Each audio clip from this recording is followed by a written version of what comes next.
Page 21, playing on the grand staff. On page 20, they introduce you to the grand staff. So let's talk grand staff. A grand staff, they show an example of it, and you're going to see them through piano music. It uses the grand staff. It's usually two staves, two groups of 5 lines. That, remember, one group of 5 lines is a staff. So there's 2 of those. They're connected with vertical bars, or these bar lines or measure lines, and the lines go all the way through both. And at the beginning of each line, there's a curly brace. That curly thingy at the beginning of the line. It's the curly brace. They call it a brace. I call it a curly brace because there's such a thing as a square brace also. It looks different. But that's used for something else. But the curly brace is what gives it the name grand staff. That's what tells you it's a grand staff. It identifies it as a grand staff. Pianos use it, harps, any instrument that needs a lot of notes and might use both treble and bass clef or whatever, probably going to use the curly brace, going to use a grand staff. Alright. The idea of vertical lines going through both staves tells you the lines are connected, the 2 staves are connected, and you're going to do both staves at the same time. You're going to have to read the notes in both staves at the same time.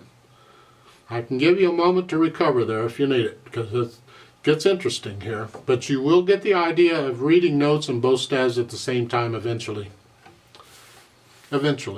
Now, they're introducing in the middle of page 21 that's time signature. We've been counting in the past, 1, 2, 3, 4, 1, 2, 3, 4, just to give us a beat and so forth. Well, technically, that's hard to do without a time signature. The time signature tells us how to count the piece, because different pieces are going to be counted different, and a quarter note's not always going to get a beat. There's not always going to be equal to 4 quarter notes in every measure. That's not always going to be there. You could have anything else, actually. So the time signature tells us how to count it, or what's going on. So the time signature is one of the things we got to look at when we're looking a piece over. There are 2 numbers most of the time. Top number tells you how far to count, or how many beats are in a measure. 4/4 time, the top numbers are 4, therefore there's 4 beats to a measure, or you're going to count to 4. 1, 2, 3, 4, 1, 2, 3, 4, 1, 2, 3. The bottom number tells you what you're counting, because if you're going to count something, it's nice to know what you're going to count. 4 stands for quarter note, 1/4. Think of fractions, 1/4. So there's the same as 4 quarter notes in every measure in 4/4 time, is what that means. Well, look on playing at the grand staff here. You see the measures, you see the bar lines. You see in the upper staff there's 4 quarter notes. Well, that corresponds to 4/4 time signature.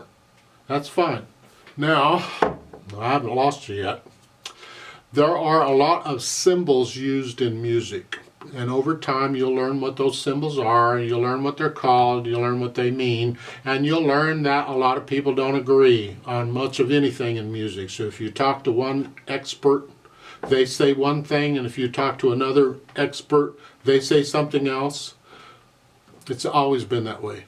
Even the experts don't agree on how things are, or what they're called, or how they work, or what the rules are. There's a lot of disagreement in music. I tell you that because you might be talking to somebody about something you've learned, and they say, that's not right, it's this. Been there, done that. So just understand there's a lot of disagreement. I'll try and point out the disagreements when we get to them. Now the symbols, we see some symbols here. We already know what the staff looks like, and we know what the treble and bass clef looks like, and we know what the 4/4, the time signature, is about, and we know what the curly brace is. We got all that covered. We got the bar lines and measure lines covered. If you look at the end of the last line, you see a thin and thick bar line, and there's 2 dots. That's called a repeat sign. It tells you to repeat the music. Go back to the beginning and play it again. Now that there's more to the rule than that, but I'll adjust it when the time comes. Right now it means go back to the beginning and play it all again. You repeat it. One time. That's it. Just one time.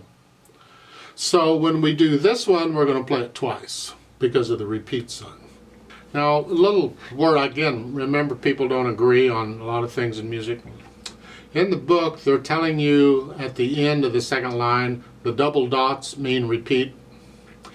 It's a little more than just the double dots. You need the thin and thick bar line. You need all of that together. You're not going to see just double dots by themselves. So I never treat it as just double dots tell me to repeat. It's the whole thing. The double dots, the thin and thick bar line, it all is a repeat sign. So be careful on that. Also, in the first line, on the bottom staff, you see a little box in the middle of it. They're pointing it out. It's called a whole rest. You see for every note there is a rest, a corresponding rest. So if you have a quarter note, you can have a quarter rest. You have a half note, you can have a half rest. We got a whole note, we can have a whole rest. That all corresponds. Because a rest is the same as the note, except you're quiet. You play a rest by being quiet.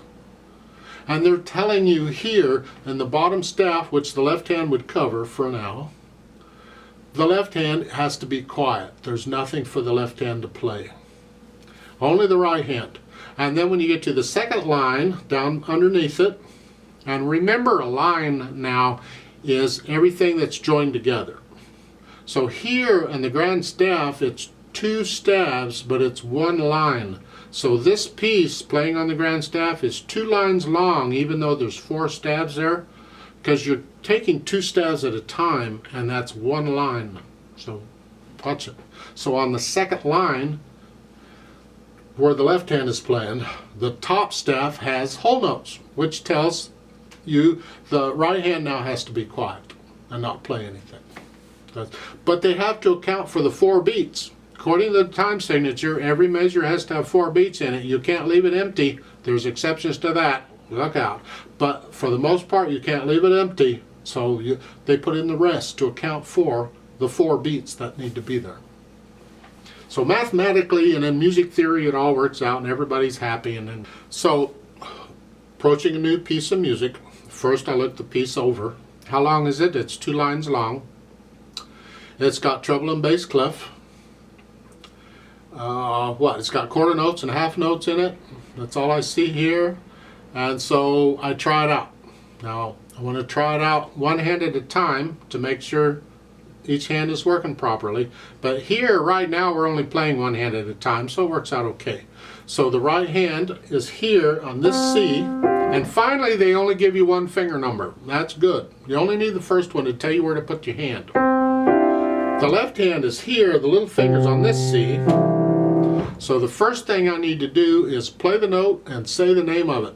Don't worry about counting or none of that. So here it's a C, D, E, F, G, G, G, G, F, E.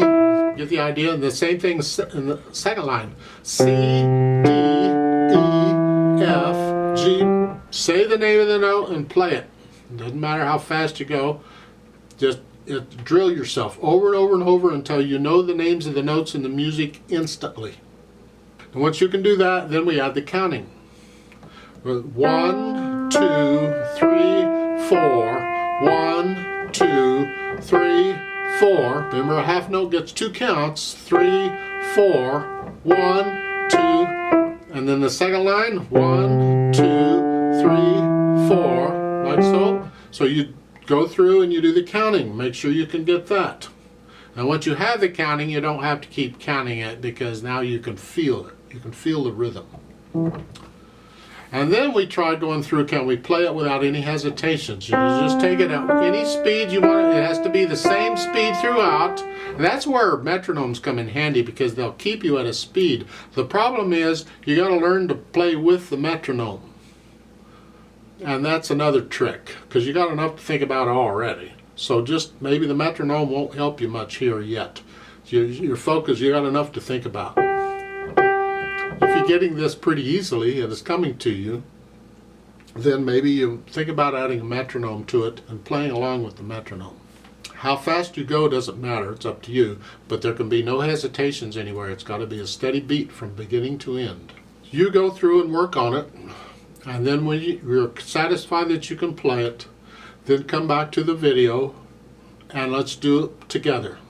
Go to the Play With Me section, let's play it together slowly to double check you have the right notes and the right rhythms. So I'm going to give us 4 counts and let's play this, and we are going to have to play it twice because it's repeated. Go ahead and put both hands on the keyboard and leave them there for the whole thing. 1, 2, ready, go.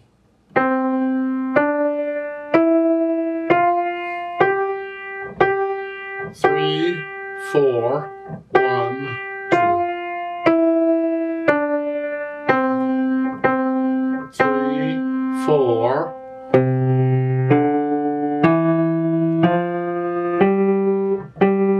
3, 4.